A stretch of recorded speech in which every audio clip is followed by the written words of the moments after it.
Hi friends, സാപ്പിടി മലയാളത്തിൻ്റെ ഏറ്റവും പുതിയൊരു വീഡിയോയിലേക്ക് എല്ലാവർക്കും സ്വാഗതം. ഇന്ന് അവിടെ വന്നിട്ടുള്ളത് 3 ഹോളിവുഡ് മൂവീസ് നിങ്ങൾക്ക് പരിചയപ്പെടുത്താൻ വേണ്ടിയിട്ടാണ്. ആക്ഷൻ, ഫാൻറ്റസി, ത്രില്ലർ വിഭാഗത്തിലൊക്കെ പെടുത്താവുന്ന സിനിമകളാണ്.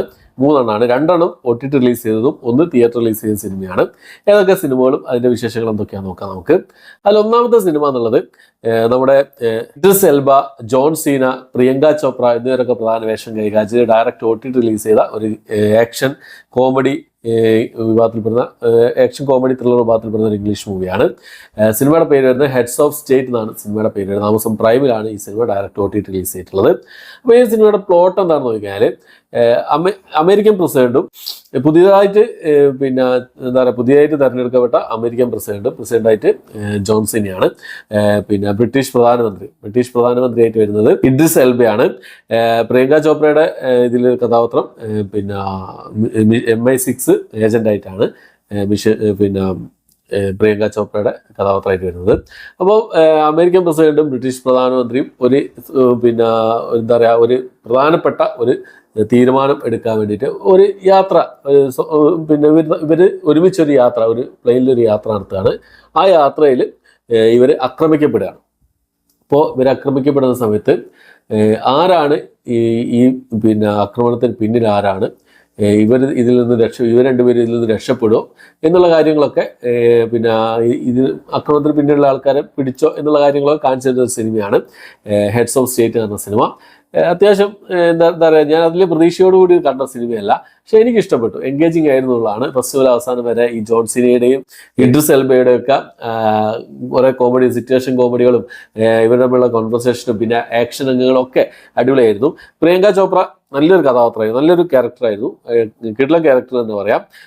ഒരു ഏജന്റായിട്ടാണ് ഇതിൽ വരുന്നത്. ആക്ഷൻ രംഗങ്ങളൊക്കെ പൊളിയായിരുന്നു, സൂപ്പർ ആക്ഷൻ രംഗങ്ങളായിരുന്നു. ക്ലൈമാക്സിലൊക്കെ ഇന്റർവെല്ലിന് ശേഷമൊക്കെ കിടിലനായിരുന്നു. ചേസിങ്ങും ആക്ഷൻ രംഗങ്ങളൊക്കെ അടിപൊളിയായിട്ടാണ് എനിക്ക് ഫീൽ ചെയ്തത്.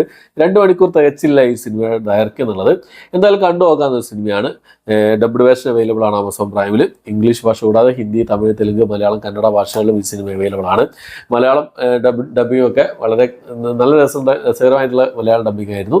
പിന്നെ ഒരു 18+ മൂവി ഒന്നല്ല, എല്ലാവരും കാണാവുന്ന ഒരു സിനിമയായിട്ടാണ് ഈ സിനിമ എനിക്ക് തോന്നിയിട്ടുള്ളത്. ഓക്കെ, അപ്പോൾ രണ്ടാമത്തെ സിനിമ നോക്കാം. രണ്ടാമത്തെ സിനിമ നെറ്റ്ഫ്ലിക്സിൽ ഡയറക്റ്റ് OTT റിലീസ് ചെയ്ത സിനിമയാണ്. ദ ഓൾഡ് ഗാർഡ് എന്നാണ് സിനിമയുടെ പേര്. അതായത് ഇതിന്റെ രണ്ടാമത്തെ പാർട്ടാണ്. ഫസ്റ്റ് 2020 റിലീസ്, 2023 അറിയില്ല ഫസ്റ്റ് റിലീസ് ചെയ്തത്. അപ്പോൾ അതിന്റെ സെക്കൻഡ് പാർട്ടാണ് ഇപ്പോൾ റിലീസ് ചെയ്തിട്ടുള്ളത്. ഒരു ഫാന്റസി ആക്ഷൻ ത്രില്ലർ വിഭാഗത്തിൽപ്പെടുന്ന സിനിമയാണ്. മരണമില്ലാത്ത കുറച്ച് പേര്, എത്ര കൊന്നാലും അവർ അവിടുന്ന് എഴുന്നേറ്റ് വരും. അങ്ങനെ കുറച്ച് പേര് നൂറ്റാണ്ടുകളായിട്ട് ഭൂമിയിൽ ജീവിക്കുന്ന ആൾക്കാരായിരിക്കും. മനുഷ്യന്മാർക്ക് ഫേവറുകൾ ചെയ്തുകൊണ്ട് ഇവരെ രക്ഷിച്ചുകൊണ്ട് ഓരോ അപകടങ്ങളിൽ നിന്നും ഇവരെ രക്ഷിച്ചുകൊണ്ട് ഇവർ ഇങ്ങനെ ജീവിച്ചു പോലെയായിരിക്കും. അപ്പോൾ ഇവർക്കിടയിൽ ഒരു പ്രശ്നം ഉണ്ടാവുകയാണ്. അത് ഫസ്റ്റ് ഈ സിനിമയുടെ ഫസ്റ്റ് കണ്ടവർക്ക് അറിയാവുന്നതാണ് എന്തൊക്കെയാണ് സംഭവം എന്നുള്ളത്. അപ്പോൾ സെക്കൻഡിലേക്ക് വരുന്ന സമയത്ത് ഇവർക്കിടയിലുള്ള വേറൊരു പ്രശ്നം, അതായത് പണ്ടേയുള്ള ഒരു ആള് ഇതിൽ നായികയുടെ ഏറ്റവും അടുത്ത സുഹൃത്തായിരിക്കും.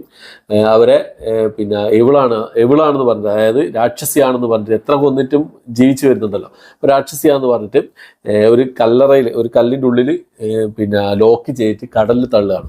അപ്പോൾ മരിക്കുക, പിന്നെ ജീവിക്കാം, ജീവിക്കാം, അങ്ങനെയല്ല. ശ്വാസം കിട്ടാതെ, വെള്ളത്തിൻ്റെ അടിയിലേക്ക് ശ്വാസം കിട്ടാതെ മരിക്കുകയാണ് ചെയ്യുക. അപ്പോൾ അത്രയും നൂറ്റാണ്ടുകളായിട്ട് ഈ കടലിനടിയിൽ കിടന്ന ആ ഒരു അവള് പുറത്തു വരികയാണ്. പുറത്തു വന്നതിന് ശേഷം ഈ ലോകത്തെ നശിപ്പിക്കാൻ ശ്രമിക്കുകയാണ്. അതിൽ നിന്നും എങ്ങനെയൊക്കെയാണ് ഇവർ ലോകത്തെ രക്ഷിക്കുക എന്നുള്ളതൊക്കെയാണ് കാണിച്ചു തരുന്നത്. പക്ഷേ ഈ സിനിമയുടെ വലിയൊരു നെഗറ്റീവ് എന്നുള്ളത്, ഈ സിനിമ ഇവിടെ അവസാനിക്കുന്നില്ല എന്നുള്ളതാണ്. ഒരു പ്രത്യേക പോർഷനിൽ സിനിമ അവിടെ നിർത്തുകയാണ്. ഇനി ബാക്കി കാണുന്നുണ്ടെങ്കിൽ 3rd പാർട്ട് വരണം. അതെനിക്ക് വലിയൊരു പോരായ്മയായിട്ട് തോന്നി. അല്ലെങ്കിൽ ഇവർ ഒരു മിനി സീരീസ് ആയിട്ടോ അങ്ങനെ എന്തെങ്കിലും ഇറക്കിയായിരുന്നെങ്കിൽ കൊള്ളാമായിരുന്നു. ഇത് ഇനി അടുത്തൊരു പാർട്ട് വരുന്നവരെ വെയിറ്റ് ചെയ്യണം ഈ സിനിമയുടെ ബാക്കി ബാക്കി എന്താവും എന്നുള്ളത് അറിയാൻ വേണ്ടിയിട്ട്. ആ രീതിയിലാണ് ഈ സിനിമ കൊണ്ട് നിർത്തിയിട്ടുള്ളതാണ്. പിന്നെ ആക്ഷനുകളൊക്കെ കൊള്ളാമായിരുന്നു, പക്ഷേ ഫസ്റ്റിന് അത്ര പോരാന്നുള്ളതാണ്. ഫസ്റ്റ് കിടിലായിരുന്നു, ഫസ്റ്റ് അടിപൊളിയായിരുന്നു. 2 മണിക്കൂർ കൂടുതൽ ഫസ്റ്റിലെ ഡ്യൂറേഷൻ ഉള്ളത്. സെക്കൻഡ് പാർട്ട് വരുന്നത് 1.25 മണിക്കൂർ സിനിമ ഡ്യൂറേഷൻ വരുന്നുള്ളൂ. പക്ഷേ സെക്കൻഡിനെക്കാട്ടും ഒരു പടി മുന്നിൽ ഫസ്റ്റ് പാർട്ടിൻ്റെ ആയിരുന്നു എന്നുള്ളതാണ്. എന്തായാലും 3rd പാർട്ട് വരികയാണെങ്കിൽ എന്തായാലും കാണണമെന്ന് വിചാരിക്കുന്നുണ്ട്. നെറ്റ്ഫ്ലിക്സിലാണ് അവൈലബിൾ ആയിട്ടുള്ളത്. തമിഴ് ഡബ്ഡ് വേർഷൻ ഒക്കെ അവൈലബിൾ ആണ്. ഓക്കെ, അപ്പോൾ മൂന്നാമത്തെ മൂന്നാമത്തെ സിനിമ ഏതാണെന്ന് നോക്കിക്കഴിഞ്ഞാൽ കഴിഞ്ഞ ദിവസം തിയേറ്റർ റിലീസ് ചെയ്ത എന്താ പറയുക വലിയൊരു വിജയമായി മാറിക്കൊണ്ടിരിക്കുന്ന സിനിമയാണ് ജുറാസിക് വേൾഡ് റീബർത്ത് എന്ന് പറഞ്ഞ സിനിമ. നമ്മുടെ സ്കാർലറ്റ് ജോണൊക്കെ ആയിരുന്നു ഈ സിനിമയിൽ പ്രധാന വേഷം കൈകാര്യം ചെയ്തിട്ടുള്ളത്. അപ്പോൾ ഈ സിനിമ നമ്മുടെ ഒരു എന്താ പറയുക ചെറുപ്പകാലത്തെ ഒരു നൊസ്റ്റാൾജിയാണ് ജുറാസിക് പാർക്ക്. ആ ഒരു കാലത്ത് സിനിമ കാണുന്ന സമയത്ത് വലിയൊരു അത്ഭുതമായിരുന്നു. ഈ ദിനോസറുകളൊക്കെ സ്ക്രീനിൽ കാണുമ്പോൾ വലിയൊരു അത്ഭുതമായിരുന്നു സംഭവം.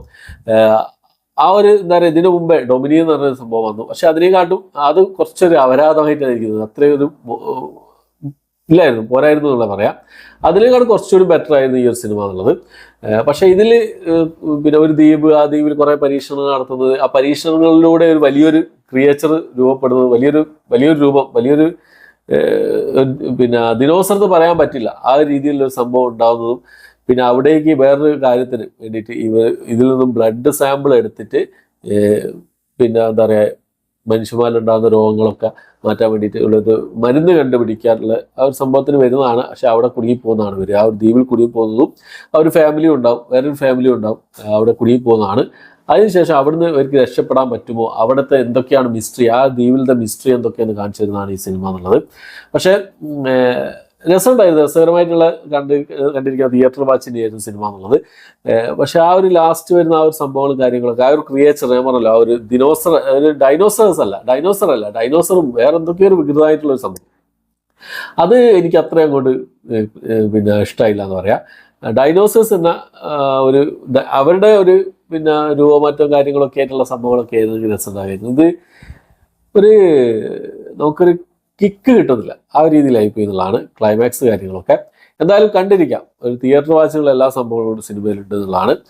കണ്ടിരിക്കാവുന്ന ഒരു സിനിമയായിട്ടാണ് എനിക്ക് തോന്നിയിട്ടുള്ളത്. പക്ഷെ എന്നാലും എന്തൊക്കെയോ പോരായ്മകൾ സിനിമയ്ക്ക് ഉണ്ട്.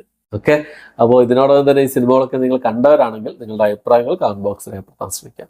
ഓക്കെ, അപ്പോൾ എത്രയാണ് ഇന്നത്തെ വീഡിയോ ഇഷ്ടപ്പെട്ടായിരിക്കും. ഇഷ്ടപ്പെട്ടിരിക്കുക ലൈക്ക് ചെയ്യാൻ, ഷെയർ ചെയ്യാൻ, സബ്സ്ക്രൈബ് ചെയ്യാൻ മറക്കാതിരിക്കുക. പുതിയൊരു വീഡിയോ ആയിട്ട് വരുന്നവരേക്കും